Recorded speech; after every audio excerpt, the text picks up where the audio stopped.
Hey everybody, how you doing? Lori Barcoloni here, happynaturalhorse.com.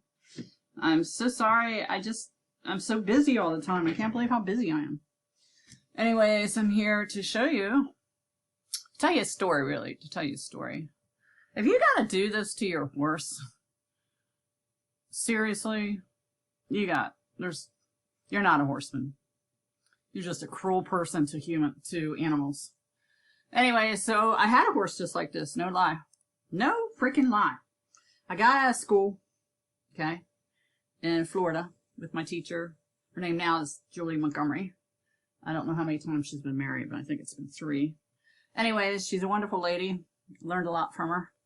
And that's where I went to school. In Tallahassee, no, it was Ocala, Florida. Anyways, make a long story short, I'm going to make this quick. So my daughter was at the track. She was at Charlestown, and when I got out of school, she was just getting her, I don't know if it was her, no, she was already a jockey. So I got out of school and I needed horses. I needed a lot of horses. So I went to the track and she got me clients to work on their horses. Now, I'll be honest with you, I knew the track, and the track is just carnival type people. Carnies, we call them carnies, but they're a different group of people, and a lot of them do love their horses, and a lot of them just use it as a commodity. Okay.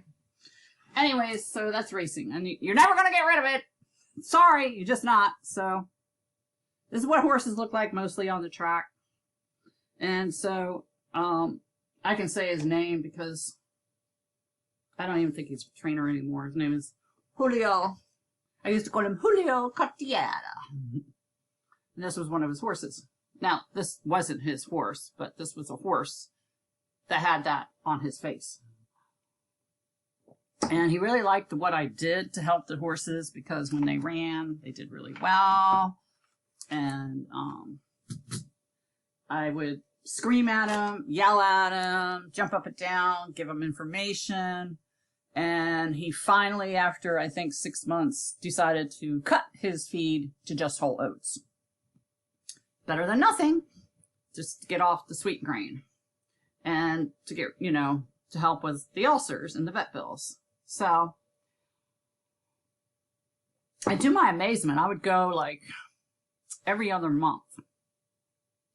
And I would work on like 6 or 7 horses for him. And I'd go in the morning, and the grooms were grooming and getting them ready for the people to go out. And I was really surprised that the horses that I worked on before, when I would double check them, when I go back to check them, they were still in. Like, the backs were still in. I was showing the grooms, even though I couldn't talk to the grooms couldn't talk to me because they were mostly Spanish. But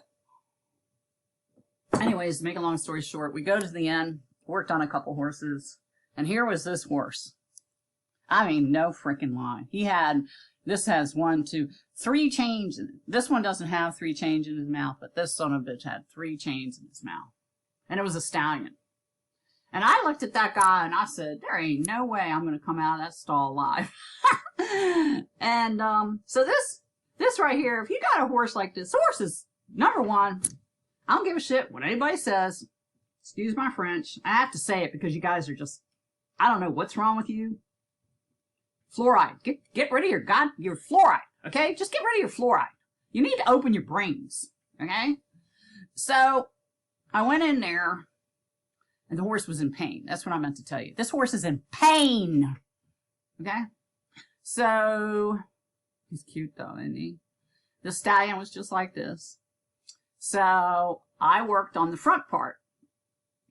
And when I worked on the front part, I got to the shoulder area. He dropped his head, he let out a sigh, and he knew I was there to help him. How he knew? I don't know. He didn't want to kill me anymore. And the guy was terrified of him. The groom was terrified of this horse. So I took off the chain.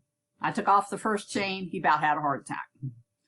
And then I said, look, I'm not getting killed over this horse. I said, so I got to work on the back end.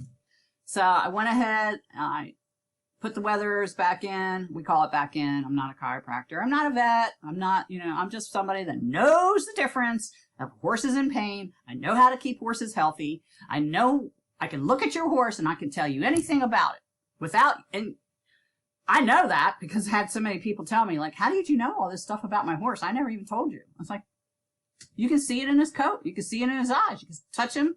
You touch him with the pain points. Boom, he's out. You got a horse. You got a problem. Okay. So this horse definitely had an ulcer. So, but the pain points did help. So we get to the withers there, put the front rib in, we did the shoulder thing, and that was like really scary. And I took off another chain. Oh my God. Now the horse only had one chain through his mouth. And they were like freaking out. I mean, freaking out. So the groom was just going crazy. And then there was another groom that came in. He was going to help us because I guess this horse was dangerous. Well, by then, the horse, when I got to the rivers, did the back ribs, we had to do the butt tucks. So I was like, I'm not getting behind there. So we backed him up, and I pushed him, and I think we used 2 ropes, and we pulled his butt in, gave him a nice, good butt tuck. As soon as we did that, I took off the last chain. Now the horse has a halter. And now the guy's on the ground. He's going crazy. He's like, you, oh, Doug. And he was screaming at all the grooms there, right? The horse dropped its head, let me rub him, let me, love on him, brush, I was rubbing his ears. And he was just, oh my God, the horse blew out, just dropped.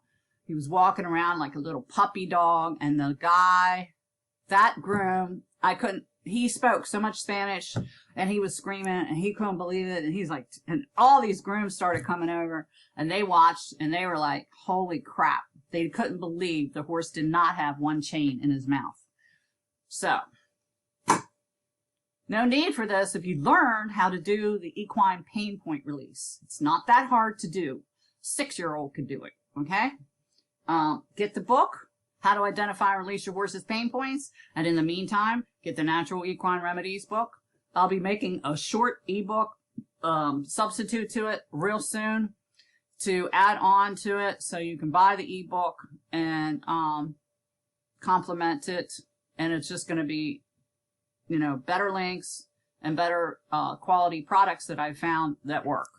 And then a whole list of where you can get your products and what to do if you don't like the Big Sky. A lot of people don't. Whatever. Anyways, the Big Sky keeps horses healthy 90% of the time. It's got 3 clays in it. It's got a digestive capabilities. And it is bone building, calming, magnesium oxide, just for you guys to know. It has a trace amount, just enough for the horse to handle on a daily basis. But the ones you see in the store and the ones they give you from the vets, it's higher amounts of magnesium oxide, and then you give it to them real high doses every day. And guess what? You got a tied up horse because the horse can't throw it off. Everything in the Big Sky, if it's too much iron, they're going to throw it off. If that body's got too much iron in it, it's not going to get in your horse. That's the way the Big Sky is designed. Okay? So, I know it looks horrible, but some people are really horrible to horses. But I got to teach you, and I can't teach you unless you get to see it. Okay? You can go to my website. You can watch me work on horses. You can watch me. I've got videos all over the place. Okay? Share. Please share. Comment. Please subscribe to my channel. Bye. HappyNaturalHorse.com and Natural Equine Remedies.